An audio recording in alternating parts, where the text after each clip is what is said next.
On dit que la vengeance est un plat qui se mange froid, mais Sophie Bennett a servi la sienne sur un plateau d'or pur à 12 000 mètres d'altitude. Tout le monde à New York savait que Grant Sterling avait gagné. Il avait les avocats les plus chers, les juges corrompus et les médias dans sa poche. Il a laissé sa femme Sophie sans rien d'autre que les vêtements qu'elle portait et une réputation brisée. Il s'attendait à ce qu'elle disparaisse. Il s'attendait à ce qu'elle rampe. Ce qu'il ne s'attendait pas, c'était qu'elle atterrisse sur la pelouse du palais de justice dans un bombardier Global 7500, accompagné du milliardaire le plus dangereux de Wall Street. Ce n'est pas seulement une histoire de divorce, c'est l'histoire d'une femme rejetée qui est devenue celle qui tient le marteau. La pluie à Manhattan n'a pas tout lavé. Elle a juste rendu la saleté plus glissante. Sophie a vérifié son reflet dans la vitre sombre du restaurant Leonard. Elle avait l'air acceptable. Sa robe avait 3 ans, une soie bleu marine douce qui, selon Grant, faisait briller ses yeux comme des étoiles mourantes. À l'époque, elle pensait que c'était un compliment. Maintenant, elle réalisait que c'était juste sa façon de lui dire qu'elle était en train de se faner. Ce soir, c'était leur 5e anniversaire. Elle entra dans la chaleur de la salle à manger qui contrastait avec sa peau froide. Le maître d'hôtel, un homme nommé Hongrie, qui l'accueillait d'habitude avec un sourire chaleureux, baissa les yeux vers son carnet de réservation, évitant son regard. « Madame Sterling, marmonna-t-il. Sterling est déjà assis à la table privée au fond. Merci, Henry. » Sophie traversa la mer de cristaux qui tint à teinte et de conversations étouffées. Elle l'aperçut avant qu'il ne la voie. Grant Sterling, 34 ans, beau d'une manière qui semblait prédatrice, vêtu d'un costume Tom Ford sur mesure qui coûtait plus cher que ce que son père gagnait en 1 an. Il ne regardait pas le menu. Il regardait sa montre, une Rolex Daytona en platine. Il ne se leva pas lorsqu'elle arriva. « Tu es en retard, » dit Grant d'une voix douce sans aucune aspérité, mais tout aussi tranchante. « Il pleut des cordes, Grant. Je n'ai pas pu trouver de taxi, » répondit Sophie en se glissant dans la banquette. Elle tendit la main pour toucher la sienne, mais il la retira pour prendre son verre d'eau. « Nous devons parler, Sophie, et je n'ai pas beaucoup de temps. J'ai un vol pour Zurich à 10 heures soir. » Sophie se figea. « Zurich ce soir, mais c'est notre anniversaire. » Grant poussa le genre de soupir qu'un parent adresse à un enfant lent. Il fouilla dans sa mallette, posée sur le banc en velours à côté de lui, et en sortit un épais document à la couverture bleue. Il le fit glisser sur la nappe blanche. Il heurta le vase central avec un bruit sourd. « Ce n'est pas un anniversaire, Sophie. C'est une date butoir. » Sophie baissa les yeux. Les lettres en gras en haut de la page dansaient devant ses yeux. « Demande de dissolution du mariage. » Grant. Sa voix n'était qu'un murmure. « Qu'est-ce que c'est? »« C'est fini, » dit-il en faisant signe au serveur de lui apporter une boisson qu'il n'avait pas encore commandée. « C'est fini depuis longtemps. » Tu es une fille gentille, Sophie. Tu as été formidable quand j'ai créé Sterling Dynamics. Tu m'as soutenu, tu étais calme, tu t'occupais de la maison, mais nous sommes désormais une entreprise publique. Nous sommes présents dans le monde entier et, franchement, tu ne corresponds pas à l'image de Marc. Je ne corresponds pas à l'image de Marc, Sophie répéta, les mains tremblantes. Je t'ai soigné quand tu as eu une pneumonie pendant la tournée de présentation de l'introduction en bourse. J'ai hypothéqué la maison de ma grand-mère, la seule chose que je possédais, pour payer tes premiers frais juridiques. Et tu as été dédommagé, dit Grant froidement. Tu as vécu dans un penthouse pendant 3 ans. Tu as porté de beaux vêtements. Je veux travailler là-dessus. Nous pouvons aller voir un conseiller. Non. Grant l'interrompit. Il se pencha vers elle, le regard dur. Il y a quelqu'un d'autre, quelqu'un qui comprend le monde dans lequel je vis maintenant. Bella. La stagiaire en relations publiques de 22 ans qu'il avait embauchée 6 mois auparavant. Celle à qui Sophie avait aidé à trouver un appartement en ville. La trahison lui fit l'effet d'un coup de poing dans l'estomac. « Signe les papiers, Sophie. » Elle tourna la dernière page. « Quel est le montant de la pension? » Grant sourit. « Tu as signé un contrat prénuptial. Tu te souviens de celui que mon père avait rédigé? Ce contrat stipulait que je n'aurais rien si je le trompais. Je ne t'ai pas trompé, Grant. » Techniquement, dit Grant en examinant ses ongles, le contrat stipule que tu n'auras rien si le mariage prend fin dans les 7 ans, quelle qu'en soit la cause, à moins que je ne décide de te verser une pension et j'ai décidé de ne pas le faire. Mes avocats ont également trouvé des divergences intéressantes dans l'historique fiscal de ta famille, la quincaillerie de ton père. Ce serait dommage que le fisc le mette en faillite. Sophie le fixa du regard. Ce n'était pas son mari, c'était un monstre. Il la faisait chanter avec les moyens de subsistance de son père âgé pour éviter de lui verser un centime. « Tu veux que je parte sans rien? »« Je suis généreux, » dit Grant. Il plongea la main dans sa poche et en sortit un porte-billets. Il détacha les billets de 100 $ de Bay Moore et les jeta sur les papiers du divorce. « C'est pour le taxi et le motel. Le chauffeur t'attend dehors pour t'emmener à l'appartement afin que tu fasses 2 valises. Tu as 1 heure avant que les serrures ne soient changées. La sécurité surveillera. » Sophie regarda l'argent. Puis elle regarda l'homme qu'elle avait aimé pendant 5 ans. Elle ne cria pas. Elle ne lui jeta pas le vin au visage. Un étrange calme glacial s'empara d'elle. Elle comprit à ce moment-là que se disputer avec un narcissique revenait à boire du poison et à attendre que l'autre personne meure. Elle prit le stylo. « Tu fais une erreur, Grant, » dit-elle doucement. « La seule erreur que j'ai faite, c'est d'avoir épousé une inconnue, » ricana-t-il. Sophie signa son nom, Sophie Bennett. Elle laissa tomber le stylo en argent sur la table. Elle se leva, laissant les 500 $ sur la table. « Garde l'argent, » dit-on. « Marcia, dit-il d'une voix calme.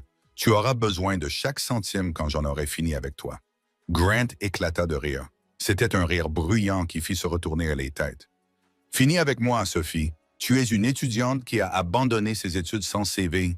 Tu n'existes pas sans moi. » Sophie se retourna et sortit du Lairnad sous la pluie. Elle ne prit pas la voiture de fonction. Elle marcha 40 pâtés de maison jusqu'à l'appartement-terrasse, emballait le médaillon de sa grand-mère, ses journaux intimes et 2 tenues, puis quitta définitivement la vie de Grant Sterling. Du moins, c'est ce qu'il croyait. 6 mois plus tard, le cliquetis des assiettes en céramique bon marché était devenu la bande-son de la vie de Sophie. Elle travaillait chez Sal's, un petit restaurant bon marché du Queens qui sentait en permanence le gras de bacon et le produit d'entretien pour Sauls. Elle avait postulé à 50 emplois de bureau, mais Grant avait été minutieux. Lorsque les employeurs potentiels cherchaient Sophie Sterling sur Google, les premiers résultats étaient des articles publiés par Bella. La femme du PDG en dépression nerveuse, des rumeurs de détournement de fonds tourbillonnent autour de Sterling X. Il l'avait mise sur liste noire. Aucune entreprise réputée à New York ne voulait d'elle. Elle était donc redevenue Sophie Bennett, serveuse pour le salaire minimum plus les pourboires, vivant dans un studio en sous-sol avec un radiateur qui fuyait. « Hé, la table 4 a besoin d'être resservie » aboya S depuis la cuisine. Sophie essuya la sueur de son front. Tout de suite, S. La table 4 était occupée par une habituée. Le personnel l'appelait la sorcière de l'Ouest, mais elle s'appelait Madame Higgins. C'était une femme âgée, peut-être près de 90 ans, qui portait des manteaux en tweed usés et des chapeaux qui semblaient avoir été rongés par les mites. Elle venait tous les mardis et jeudis, commandait du thé chaud et des toasts secs et se plaignait de tout. « Ce thé est tiède », s'écria Madame Higgins lorsque Sophie s'approcha. « Est-ce trop demandé que de vouloir de l'eau bouillante ou est-ce que la compétence n'est pas comprise dans le prix? »« Je suis désolée, Madame Higgins, » dit Sophie d'une voix douce. Elle ne se mit pas en colère. Après Grant, une vieille dame grincheuse n'était rien. « Je vais vous préparer une nouvelle théière rien que pour vous. Donnez-moi 3 minutes. » Madame Higgins la regarda en plissant les yeux, son regard vif et étonnamment clair derrière ses lunettes épaisses. « Vous êtes trop polie pour cet endroit, ma fille. Que fuyez-vous? Juste la vie, madame. » Sophie sourit tristement. Elle revint avec le thé frais. Alors qu'elle le posait, la main de Madame Higgins eut un spasme. La tasse se renversa, répandant son liquide brûlant sur la main de la vieille femme et sur la table. Madame Higgins haleta, non pas de colère, mais de douleur. Puis son visage se relâcha. Sa mâchoire gauche s'affaissa. Elle s'effondra en avant, son front heurtant la table avec un craquement écœurant. « Elle fait une attaque !» cria un camionneur au comptoir. Le restaurant fut pris de panique. S se figea derrière la grille, mais Sophie réagit. Elle avait soigné sa propre grand-mère jusqu'à la fin de sa vie. Elle connaissait les signes. Elle enjamba le comptoir bas et atterrit à côté de la banquette. « Appelez le 911 » ordonna Sophie d'une voix forte, couvrant le bruit ambiant. Elle allongea doucement Madame Higgins sur le sol, positionnant sa tête de manière à garder ses voies respiratoires dégagées. Elle desserra l'écharpe serrée autour du cou de la vieille femme. « Restez avec moi, Madame Higgins », murmura Sophie en tenant la main valide de la femme. « Je suis là. Vous n'êtes pas seule. » L'ambulance arriva en 6 minutes, mais cela sembla durer des heures. Sophie l'accompagna à l'hôpital. Personne d'autre ne se porta volontaire. Aux urgences, les infirmières tentèrent d'éloigner Sophie. Seule la famille est autorisée. L'infirmière dit qu'elle n'avait personne. Sophie mentit. « Je suis sa voisine. S'il vous plaît, laissez-moi m'assurer qu'elle est stable. » Sophie s'assit sur une chaise en plastique dans la salle d'attente pendant 4 heures, toujours vêtue de son uniforme taché de graisse. Finalement, un médecin sortit. « C'est vous qui êtes venu avec Madame Higgins. »« Oui, est-ce qu'elle va bien? Elle est stable. Vous lui avez sauvé la vie en reconnaissant rapidement son AVC. » Mais le médecin regarda son bloc-notes, perplexe. « Nous avons trouvé un bracelet d'alerte médicale dans son sac. Elle ne s'appelle pas Madame Higgins. Non, elle s'appelle Beatrice Huntington. » Sophie fronça les sourcils. Ce nom lui semblait familier, comme une leçon d'histoire du lycée. Huntington. Comme l'aile de l'hôpital où il se trouvait actuellement, comme la bibliothèque Huntington, comme Huntington Steel, le pilier de l'infrastructure américaine depuis un siècle. « Vous voulez dire comme les milliardaires ?» demanda Sophie. Avant que le médecin n'ait pu répondre, les doubles portes de l'entrée des urgences s'ouvrirent brusquement. 4 hommes en costume noir entrèrent, équipés d'oreillettes. Ils se déplaçaient avec la précision synchronisée d'une unité militaire. Derrière eux marchait un homme qui faisait changer la pression de l'air dans la pièce. Il était grand, peut-être avec des cheveux foncés grisonnants sur les tempes et des yeux de la couleur d'un océan déchaîné. Il portait un costume anthracite qui faisait passer celui de Grant, signé Tom Ford, pour un costume d'Halloween. C'était du Savile Row. C'était de l'argent ancien. Il balaya la pièce du regard, ignorant les médecins et les agents de sécurité. Son regard se posa sur Sophie, recroquevillée dans son uniforme de serveuse. Il se dirigea droit vers elle. Il n'avait pas l'air en colère, il avait l'air intense. « C'est vous ?» demanda-t-il. Sa voix était grave, résonnante, un baryton qui vibrait dans la poitrine de Sophie. « C'est moi qui l'ai amené » balbutia Sophie en se levant. « Est-ce que c'est votre grand-mère » L'homme la regarda. Il la regarda vraiment, disséquant son âme en une seconde. Puis, de manière inattendue, il lui prit la main. Il ne la serra pas. Il la tint entre ses 2 mains. « Je m'appelle Damon Huntington, dit-il, et vous venez de sauver la personne la plus importante de ma vie. »« Je vous suis redevable, mademoiselle Bennett, » répondit Sophie automatiquement. Sophie Bennett. Les yeux de Damon se plissèrent légèrement, comme s'il reconnaissait quelque chose, mais il laissa passer. « Sophie Bennett, vous devriez rentrer chez vous et vous reposer. Mon chauffeur vous attend dehors. Il vous conduira où vous le souhaitez. Je peux prendre le métro, Monsieur Huntington. J'insiste. » Damon précisa qu'il ne s'agissait pas d'une simple demande. Et Sophie, elle se retourna. « Ne va pas travailler demain. Tu as rendez-vous avec moi à 9 heures du matin à la Huntington Tower, au dernier étage. Je ne suis qu'une serveuse, Monsieur Huntington. Je ne pense pas pouvoir vous aider. » Damon Huntington esquissa un rare et léger sourire. Son visage passa alors de terrifiant à incroyablement beau.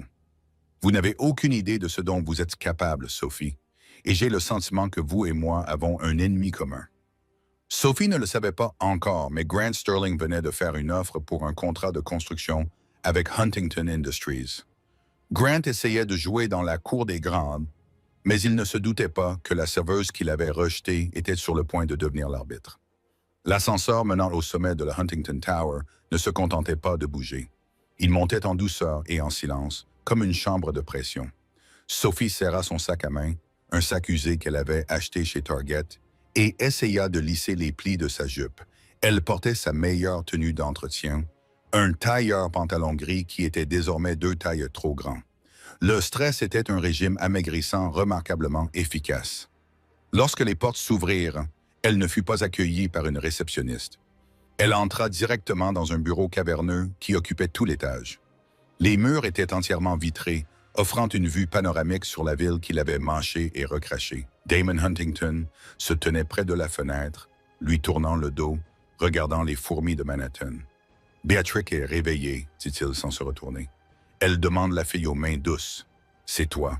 Je suis contente qu'elle aille bien, dit Sophie, sa voix résonnant légèrement dans le vaste espace. Mais je suppose que tu ne m'as pas amené ici juste pour me donner des nouvelles de son état de santé. Damon se retourna. À la lumière du jour, il semblait encore plus imposant. Il se dirigea vers un imposant bureau en bois recyclé et en acier noir. Il ne s'assit pas. Il lui fit signe de s'asseoir dans un fauteuil en cuir en face de lui. « Assieds-toi, Sophie. » Elle s'assit. Damon fit glisser un dossier noir sur le bureau. Il ressemblait étrangement au papier de divorce que Grant lui avait remis 6 mois auparavant. « Tu sais ce que c'est? » Sophie hésita, puis l'ouvrit.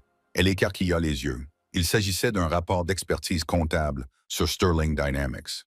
Grant n'est pas seulement un mauvais mari, Sophie, c'est un criminel. Sophie leva les yeux, perplexe.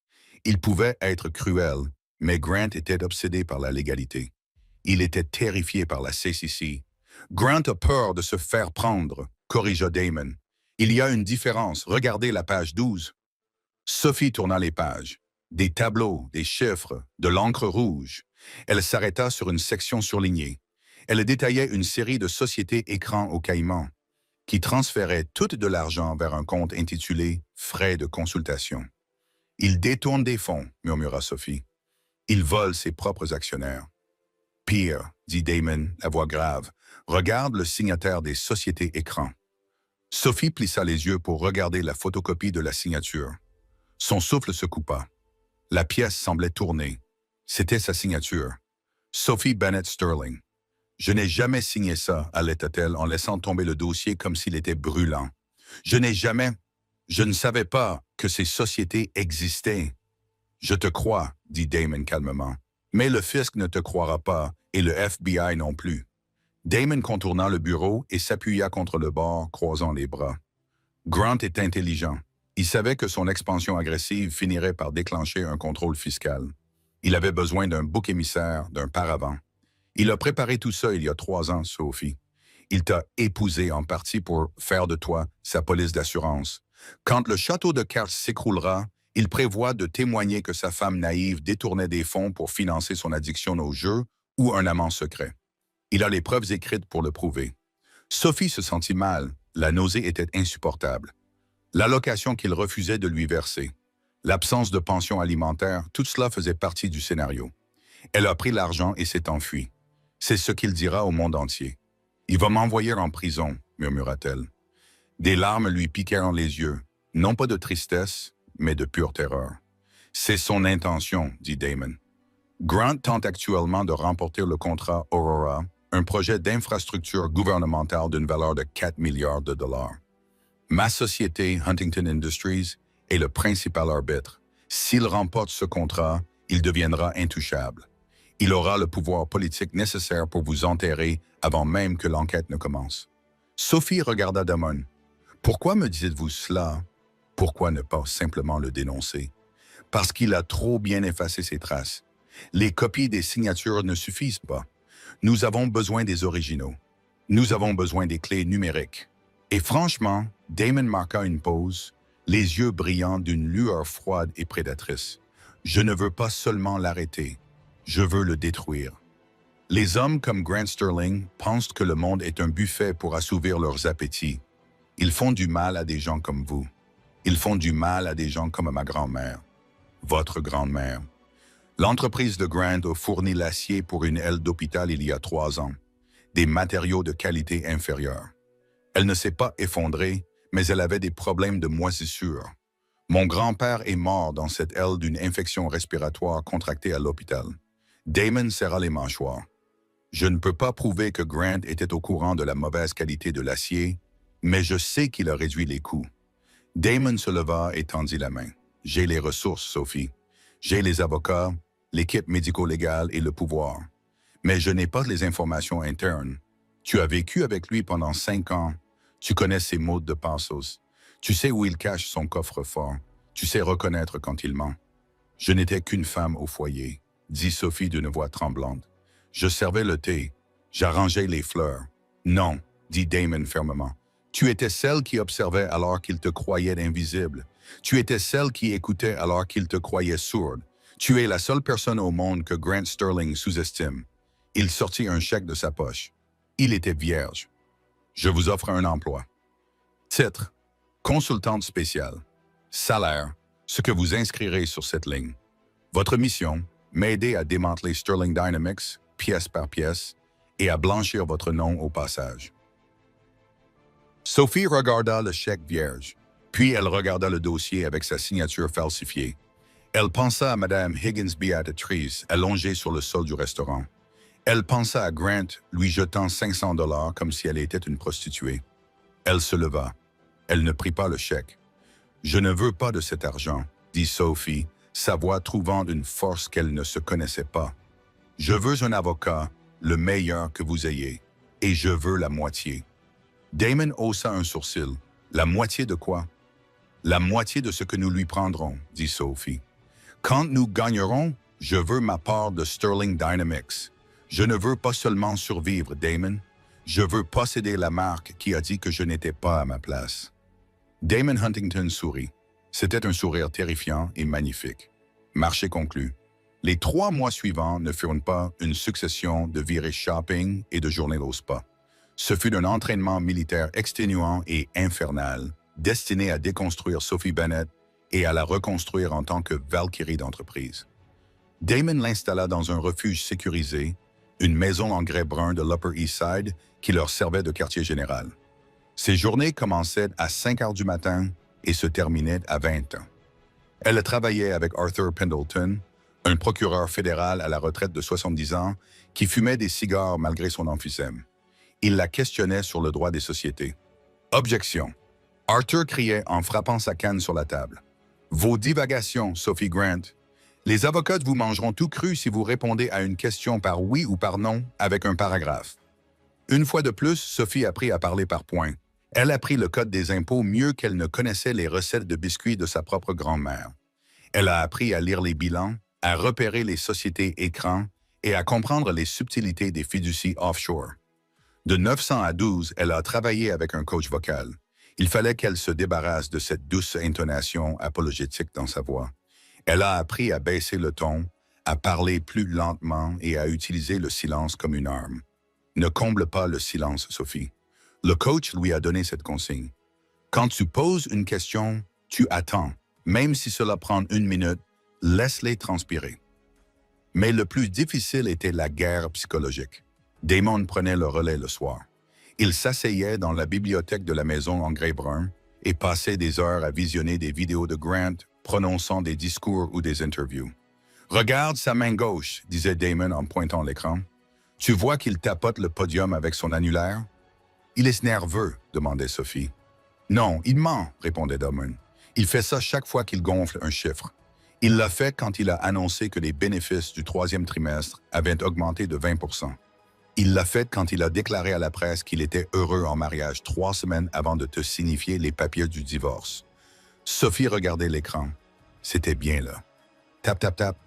Un tic subtil qu'elle n'avait jamais remarqué en 5 ans de mariage, trop occupée à l'aimer pour l'étudier. « Tu dois le connaître mieux qu'il ne se connaît lui-même », dit Damon en versant 2 verres de scotch. Il lui en tendit un. « Parce que nous n'allons pas seulement le battre au tribunal, Sophie. Nous allons le pousser à se détruire lui-même. Comment? Le contrat Aurora. Damon dit que les offres finales doivent être remises dans 2 semaines. Grant est désespéré. Il a misé tout ce qu'il possède pour être admissible au cautionnement de soumission. S'il perd ce contrat, les banques exigeront le remboursement de ses prêts. Il fera faillite. Et comment allons-nous faire pour qu'il perde? Nous n'allons pas le faire perdre, dit Damon. Nous allons le pousser à tricher pour gagner, puis nous allons le dénoncer. La dernière phase de sa transformation était physique, non par vanité, mais pour se protéger. Damon engagea un styliste qui avait habillé des premières Adams et des stars de cinéma.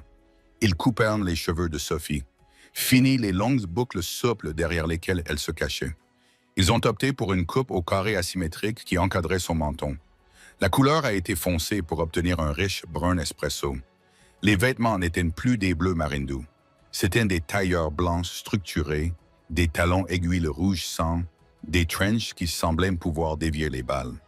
Lorsque Sophie s'est regardée dans le miroir après l'essayage final, elle n'a pas reconnu la femme qui la regardait. La femme dans le miroir avait l'air dangereuse. Elle avait l'air chère. Elle avait l'air d'être à sa place à l'arrière d'une Rolls-Royce et non pas en train de servir du café chez Sal's. « Tu es prête ?» demanda Damon, debout derrière elle dans le reflet. Il posa une main sur son épaule. Son contact était chaleureux, rassurant. Au cours des 3 derniers mois, un lien silencieux et intense s'était formé entre eux. Ce n'était pas encore de l'amour, c'était la camaraderie entre soldats dans une tranchée. « Il reste un dernier test, » dit Damon. « Lequel? » « Ce soir, le gala du Metropolitan Opera. Grant y sera avec Bella. » Sophie sentit son estomac se nouer. Elle n'avait pas revu Grant depuis la mort de Lierna. « Tu veux que j'y aille? Je veux que tu y entres et mon bras, » dit Damon. « Je veux que tu le regardes dans les yeux. J'ai besoin de savoir que tu ne vas pas t'effondrer. Si tu recules, Sophie, on annule tout. Je ne t'enverrai pas dans le feu si tu ne peux pas supporter la chaleur. » Sophie prit une profonde inspiration. Elle toucha le nouveau collier en diamant autour de son cou, provenant du coffre-fort des Huntington. « Je ne reculerai pas. » Le gala. Le Lincoln Center était envahi par les paparazzi. Les flashs crépitaient comme des éclairs. Lorsque la limousine de Damon s'arrêta, la foule se tint. Damon Huntington était connu pour être très discret. La porte s'ouvrit. Damon sortit, boutonnant sa veste de smoking. Il se retourna et tendit de la main. Sophie sortit. Les appareils photos s'emballèrent. Elle portait une robe vert émeraude dos nu qui lui moulait le corps comme du métal liquide. Elle gardait la tête haute, le regard froid et impénétrable. Qui est-elle? Les murmures se propagèrent dans la foule. Est-ce un mannequin ou une princesse? Ils remontèrent le tapis rouge. Sophie sentait son cœur battre à tout rompre dans sa poitrine, mais son visage affichait un ennui fin. Le hall était bondé de personnalités new-yorkaises. Et puis elle le vit. Grant tenait une flûte de champagne et riait à une plaisanterie d'un sénateur. Bella s'accrochait à son bras, vêtue d'une robe rose qui semblait trop jeune, trop froufroutante, trop désespérée. Grant se retourna, son regard balaya la pièce et se posa sur Damon. Il ricana, prêt à faire une remarque sarcastique. Puis son regard se porta sur la femme au bras de Damon. Son verre s'arrêta à mi-chemin de sa bouche. Il cligna des yeux. Il plissa les yeux. Sophie ne détourna pas le regard. Elle le fixa du regard. Elle vit la confusion, puis le choc, et enfin la peur. Damon la guida directement vers eux. « Grant, » Damon dit d'une voix douce, « Je ne crois pas que vous ayez rencontré ma nouvelle associée. » Grant regarda Sophie. Il ouvrit la bouche, mais aucun son n'en sortit. Il regarda Bella, puis se retourna vers la femme magnifique et terrifiante qui se tenait devant lui. « Sophie, » articula-t-il difficilement. « Bonjour, Grant. »« Sophie, monsieur, » dit Sophie d'une voix méconnaissable. Basse, calme, raffinée. Jolie cravate. Elle détourne presque l'attention de la sueur sur votre lèvre supérieure. Bella se hérissa. « Excusez-moi, pour qui vous prenez-vous? » Sophie ne regarda même pas la jeune fille. Elle garda les yeux fixés sur Grant. « Je suis la femme qui sait où les corps sont enterrés. »« Grant, profitez de votre soirée. J'ai entendu dire que le deuxième acte était une tragédie. » Elle se retourna et s'éloigna. La main de Damon était posée sur le creux de son dos. Elle pouvait sentir le regard de Grant brûler sa colonne vertébrale. Elle ne trébucha pas. Elle ne se retourna pas. Lorsqu'ils arrivèrent à la loge privée, Damon se pencha vers elle. « Vous n'avez pas bronché. »« Non, » répondit Sophie en buvant une gorgée de champagne.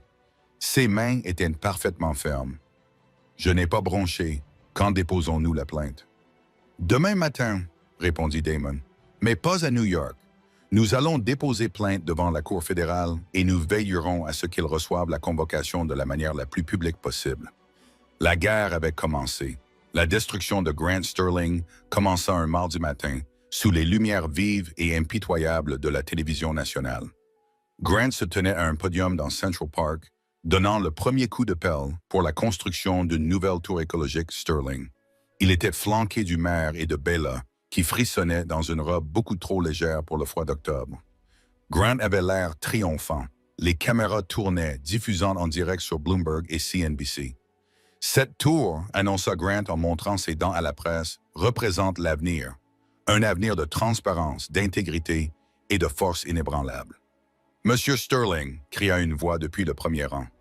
Grant sourit, s'attendant à une question facile d'un journaliste complice. Oui. Un homme petit et dégarni vêtu d'un coupe-vent enjamba la corde de velours. Il ne tenait pas un micro, il tenait une épaisse enveloppe en papier craft. Grant Sterling, demanda l'homme. C'est moi, répondit Grant, son sourire vacillant légèrement. Sécurité, veuillez l'expulser. Vous êtes ici parvenu, cria l'homme en jetant l'enveloppe sur le podium. Elle glissa sur le discours préparé par Grant. Procès fédéral Reichel, fraude et détournement de fonds, avec l'aimable autorisation de Sophie Bennett. Les caméras zoomèrent. Les obturateurs des photographes se déclenchèrent comme une rafale de mitrailleuses. Grant se figea.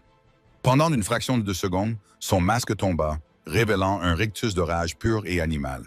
Il repoussa l'enveloppe d'un geste brusque, mais le mal était fait. L'image de l'enveloppe signifiée recouvrant son discours était déjà en vogue sur Twitter. De retour dans la maison sécurisée, Sophie regardait le flux sur un grand écran. Elle ne souriait pas. Elle sentit un nœud froid de terreur se former dans son estomac. « Il va venir me chercher », murmura-t-elle.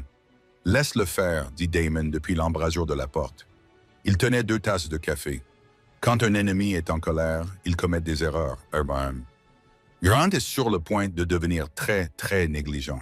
Damon avait raison au sujet de la colère, mais il avait sous-estimé la cruauté de Grant. Grant n'attaqua pas Sophie directement. Il savait qu'elle était protégée par la sécurité de Huntington. Au lieu de cela, il s'en prit à des cibles plus faciles. 2 jours après la signification de la plainte, Sophie reçut un appel de son père. « Sophie, dit-il d'une voix vieillie, abattue. « Papa, qu'est-ce qui ne va pas? Le magasin? » demanda-t-il d'une voix étranglée. « La ville nous a fermés ce matin. Les inspecteurs sanitaires. Ils prétendent avoir trouvé des infractions. Des rats, de l'amiante. Sophie. J'ai gardé cet endroit impeccable pendant 40. Quelqu'un les a placés là. » Sophie serra le téléphone, les jointures blanchies. « Je sais qui a fait ça, papa. Je vais régler ça. » « Il y a autre chose, dit son père. La banque a appelé. Ils exigent le remboursement immédiat de l'hypothèque. Je vais tout perdre. » Sophie raccrocha le téléphone et le jeta à travers la pièce.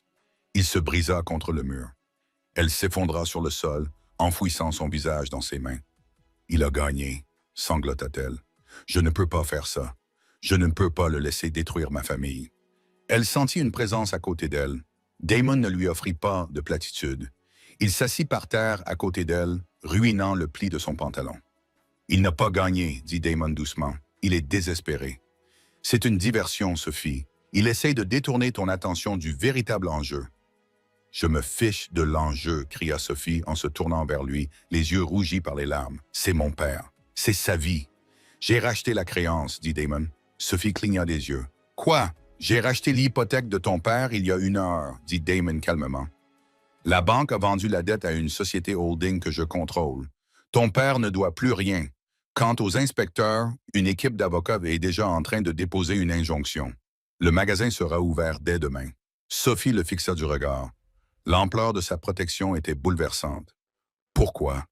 Pourquoi fais-tu tout cela? Damon la regarda, ses yeux orageux s'adoucissant. Il tendit la main et essuya une larme sur sa joue. Ce contact lui envoya une décharge électrique qui n'avait rien à voir avec la peur. « Parce que je crois en cet investissement, » dit-il doucement, « et parce que je déteste te voir pleurer. » Le moment resta suspendu dans l'air, lourd et chargé. Mais avant que quoi que ce soit ne puisse se produire, Arthur Pendleton, leur avocat principal, fit irruption dans la pièce. « Nous avons un problème, » haleta Arthur en agitant une tablette. « Un gros problème. » Ils se précipitèrent vers la table. Les avocats de Grant viennent de déposer une requête en irrecevabilité pour manque de preuves, expliqua Arthur. Ils affirment que les signatures que vous avez fournies sont des faux. Et voici le comble. Grant prétend que les clés numériques originales des comptes offshore ont été perdues hier à la suite d'un dysfonctionnement du serveur. Il les a supprimées, dit Sophie, le sang glacé dans les veines. Il a effacé les preuves. Pas toutes, dit Damon, les yeux rivés sur les données de la tablette. Grant est paranoïaque. Il ne fait jamais entièrement confiance au cloud. Il garde une sauvegarde physique, un disque dur, le grand livre noir. Il s'en vantait quand il était ivre, tu te souviens? Sophie acquiesça lentement. Oui, il disait que c'était son disque dur apocalyptique. Il le gardait dans un coffre-fort derrière le portrait dans son bureau. Il ne le gardera plus là-bas, dit Damon. Pas avec le FBI qui fouine dans les parages. Il doit le déplacer dans une juridiction où les assignations américaines ne peuvent pas l'atteindre. Damon tapait furieusement sur son ordinateur portable. J'ai suivi son avion privé, le Gulfstream. Il a déposé un plan de vol il y a 10 minutes. Où va-t-il? Demanda Sophie. Damon appuya sur une touche et une carte apparut à l'écran. Une ligne rouge s'étendait de l'aéroport JFK à travers l'Atlantique. Zurich. Damon a dit qu'il allait cacher le disque dur dans un coffre-fort suisse. Si ce disque dur se retrouve dans un compte nébuleux en Suisse, nous n'obtiendrons jamais de mandat pour l'ouvrir. Nous avons besoin de ce disque dur avant qu'il ne le mette sous clé. Sophie regarda l'heure. Son vol part dans 1 heure. Nous ne l'attraperons jamais. Damon se leva et boutonna sa veste. Il regarda Sophie avec un sourire sauvage et exalté. Son Gulfstream vole à une vitesse de 0,85. Mon bombardier Global 7500 vole à une vitesse de Mach ou 0,925. Nous ne pouvons pas l'empêcher de décoller, Sophie, mais nous pouvons arriver avant lui. Tu veux faire la course avec lui jusqu'en Suisse. Je veux l'accueillir à son atterrissage. Damon dit, « Fais tes valises, partenaire. Nous partons pour l'Europe. » Le vol vers Zurich fut un tourbillon de stratégie et de vitesse. À 45 000 pieds d'altitude, le ciel était d'un violet profond. Sophie était assise en face de Damon dans les sièges en cuir couleur crème du jet privé. La cabine était silencieuse, à l'exception du ronronnement des moteurs poussant l'avion à sa limite. Il ne faisait pas seulement la course contre Grant, il faisait la course contre la montre. L'audience pour la motion de rejet était prévue à 9h30, heure de New York, le lundi. On était actuellement samedi soir. « Si on récupère la clé USB, demanda Sophie en regardant les étoiles par le hublot, que fera-t-on ensuite? On ne peut pas simplement l'agresser. » « On n'aura pas à le faire, répondit Damon. Il examinait un schéma de Bankhouse Vogel, la banque privée où Grant détenait ses comptes. Grant est prévisible. C'est un homme d'habitude. Il ira à la banque dès son atterrissage pour déposer le disque dur. Mais Bankhouse Vogel a un protocole très spécifique pour accéder au coffre-fort hautement sécurisé. Il nécessite 2 formes d'authentification, un scan biométrique et un mot de passe verbal.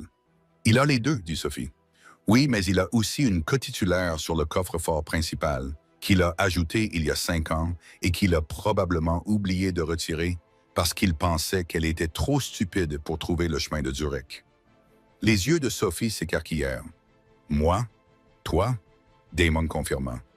Quand il a créé les sociétés écrans, il avait besoin d'un partenaire national pour satisfaire à certaines réglementations bancaires. Il t'a désigné comme co-signataire. Tu ne peux pas retirer d'argent, mais tu peux accéder au coffre. Donc, on entre et on le demande. On y va les premiers, dit Damon. On entre dans la chambre forte et on attend. Zurich, dimanche matin. L'air à Zurich était vif et sentait la neige et l'argent. Le jet de Damon atterrit 40 minutes avant celui de Grant. Ils avaient gagné du temps grâce à un vent d'arrière favorable et à la vitesse supérieure de l'avion de Damon. Ils ne perdirent pas de temps. Une Mercedes noire les attendait sur le tarmac. Ils ont filé à toute allure à travers les rues tranquilles de la ville en direction du quartier financier. Sophie était vêtue d'un lourd trench coat noir et de lunettes de soleil. Elle se sentait comme une espionne dans un film, mais la nausée qui lui tordait les tripes était bien réelle. Ils sont arrivés à la Bankhouse Vogel. Le bâtiment ressemblait moins à une banque qu'à une forteresse construite en calcaire et en arrogance. Damon est resté dans la voiture. « Je ne peux pas entrer, dit-il. S'ils me voient, ils appelleront Grant immédiatement. C'est toi qui dois y aller. » Sophie acquiesça. Elle prit une profonde inspiration, serrant son passeport et les papiers du divorce, preuve de son identité. Ironiquement, « Tu peux le faire, dit Damon en lui prenant la main. Tu n'es pas Sophie la serveuse. Tu es Sophie la propriétaire. » Elle sortit de la voiture. À l'intérieur de la banque, le silence régnait comme dans un tombeau. Un concierge en costume impeccable l'accueillit. « Madame, je suis Sophie Bennett Sterling, dit-elle, utilisant le nom qu'elle détestait. Je souhaite accéder au coffre-fort 704. Le concierge haussa un sourcil, tapa sur son terminal, puis acquiesça. « Votre passeport, s'il vous plaît. » Elle le lui tendit. Il le scanna. « Tout semble en ordre, Madame Sterling. » Veuillez me suivre. Ils descendirent sous terre. La chambre forte était une pièce en acier inoxydable où régnait le silence. Le concierge déverrouilla la lourde grille. « Je vous laisse seul, dit-il, avant de se retirer. » Sophie trouva le coffre 704. Son cœur battait à tout rompre. Elle utilisa la clé que l'équipe de Damon avait fabriquée à partir des scans numériques, une zone grise de la légalité à laquelle elle essayait de ne pas penser, et la clé passe-partout de la banque. Elle entendit un clic. Elle tira le long tiroir métallique. Il était vide. Sophie fixa le coffre métallique vide. L'air quitta ses poumons. « Non, murmura-t-elle. Non, non, non. » Les avait-ils devancés? Le journal de bord était-il un leurre? Puis elle l'entendit. Le bruit sourd et métallique de la porte principale du coffre-fort s'ouvrant au bout du couloir. Des voix. « Monsieur Sterling, bienvenue. Nous ne vous attendions pas si tôt. Il y avait peu de circulation. » La voix de Grant résonnait sur les murs en acier. Sophie fut prise de panique. Il était là. Il n'avait pas encore déposé le disque dur. Il venait le faire maintenant. S'il la trouvait ici, tout serait fini. Il appellerait la police en prétendant qu'elle était entrée par effraction, et le disque dur serait mis sous clé pour toujours. Elle regarda frénétiquement autour d'elle. Il n'y avait nulle part où se cacher. La chambre forte n'était qu'une succession d'allées de boîtes. « Boîte 704, s'il vous plaît, » ordonna Grant. Des pas se rapprochèrent. Clac! Clac! Clac! Sophie prit une décision en une fraction de seconde. Elle ne pouvait pas se cacher, alors elle allait attaquer. Elle repoussa le tiroir vide, mais ne le verrouilla pas. Elle se retourna et se planta au milieu de l'allée, les mains dans les poches, le dos raide. Grant tourna au coin, suivi du concierge.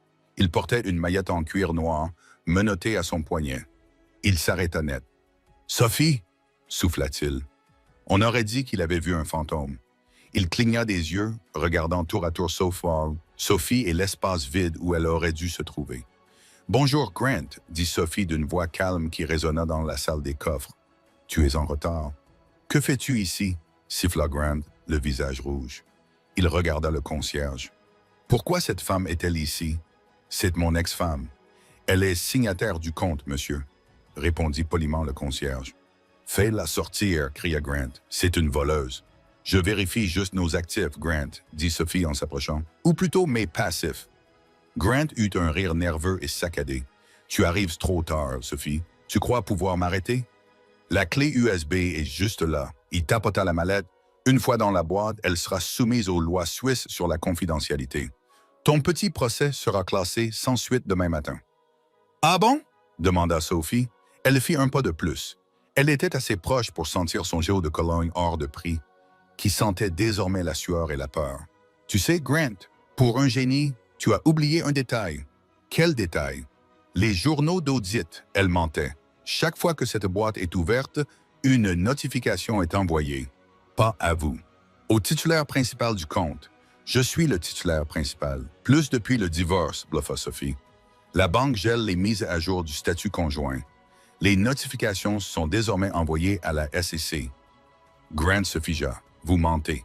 Vraiment? Sophie sourit. Mettez le disque dur dans la boîte, Grant. Vas-y. Dès que tu le feras, l'horodatage sera enregistré.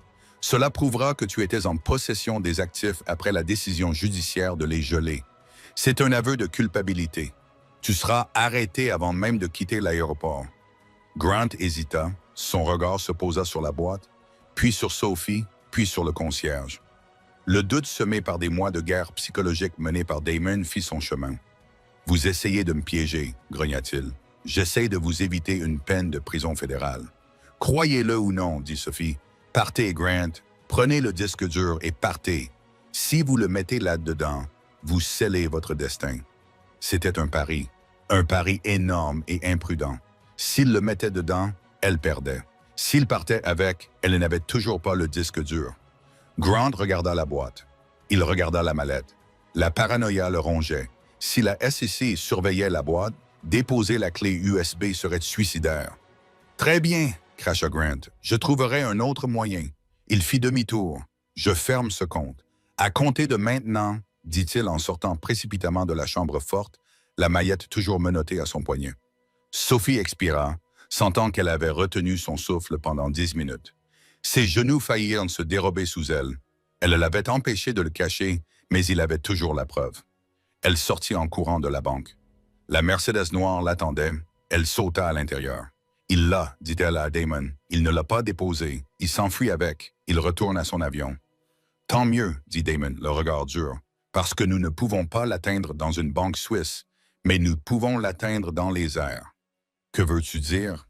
Je veux dire, dit Damon en faisant signe au chauffeur d'accélérer, que l'espace aérien international est une chose délicate et que Grant est sur le point de passer un très mauvais vol. Nous devons retourner à New York, dit Sophie.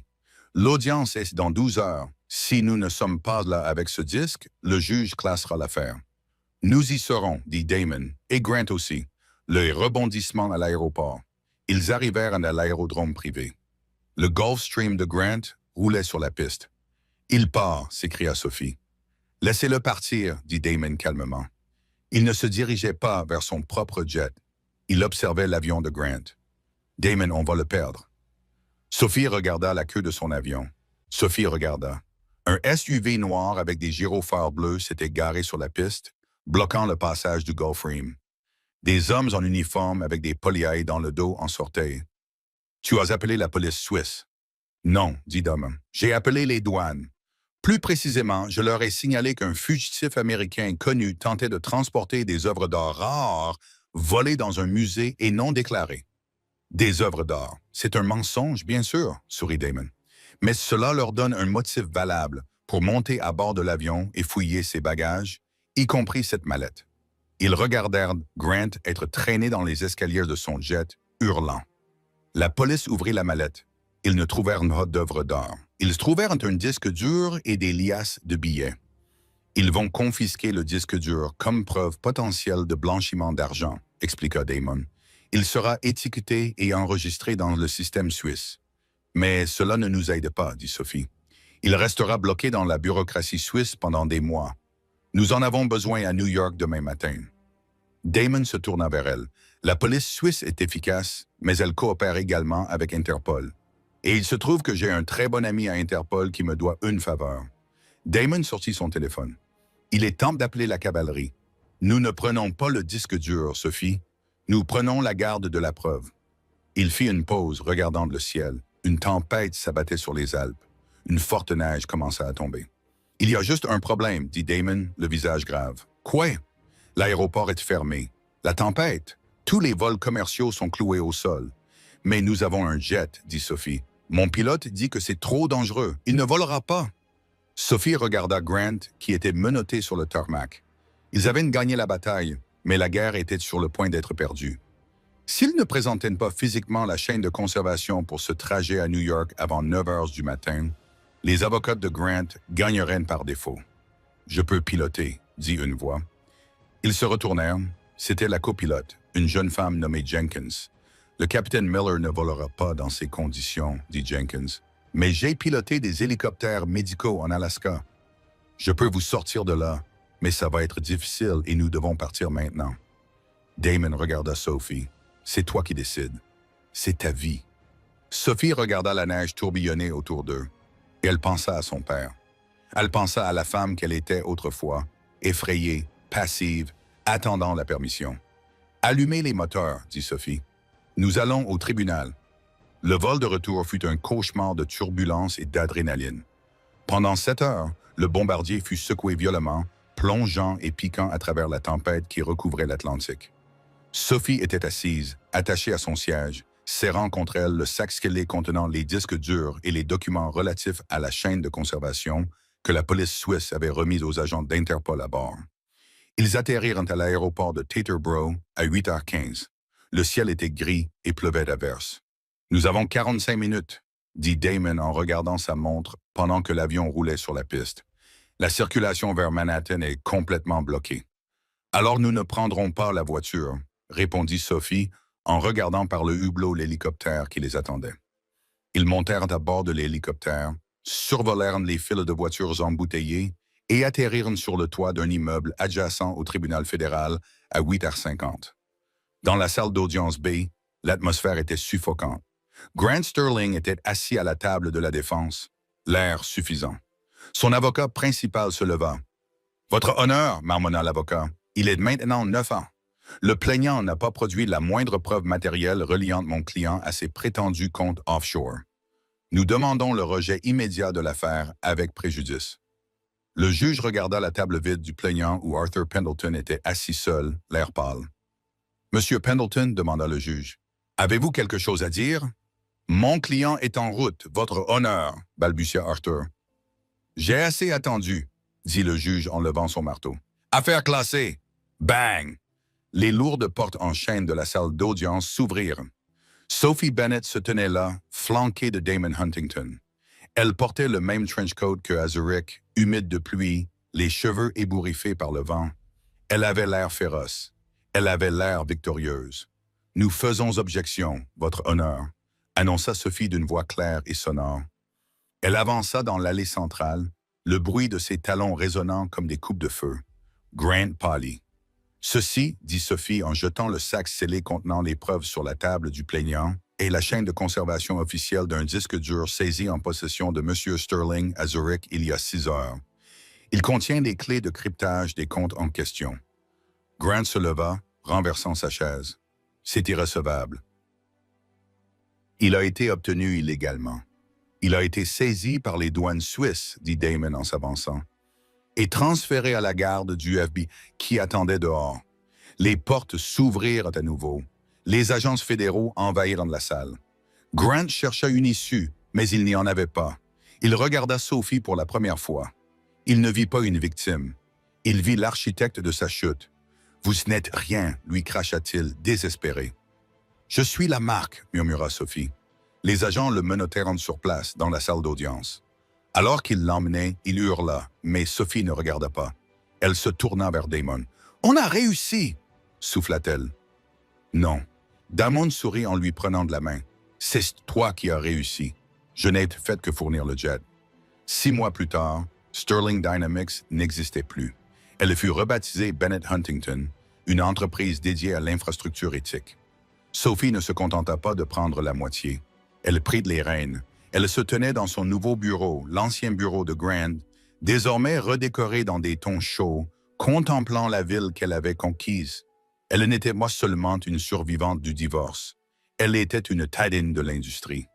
Et alors qu'elle regardait son reflet dans la vitre, elle vit Damon debout derrière elle, non pas comme un sauveur, mais comme un partenaire. Elle avait perdu un mari qui la considérait comme un objet. Mais elle avait trouvé une vie où elle était le prix. Et c'est ainsi que Sophie Bennett est passée de serveuse à dirigeante d'un empire. Cela prouve que la chose la plus dangereuse que vous puissiez faire est de sous-estimer une femme qui n'a plus rien à perdre. Si vous avez aimé cette histoire de vengeance et de justice, n'oubliez pas de cliquer sur le bouton « J'aime ». Cela aide vraiment la chaîne. Abonnez-vous et cliquez sur la cloche pour ne pas manquer notre prochaine histoire sur un PDG qui a licencié son concierge avant de se rendre compte que celui-ci était propriétaire de l'immeuble. Qu'auriez-vous fait à la place de Sophie? Auriez-vous pris l'argent ou auriez-vous choisi la vengeance? Faites-le moi savoir dans les commentaires ci-dessous.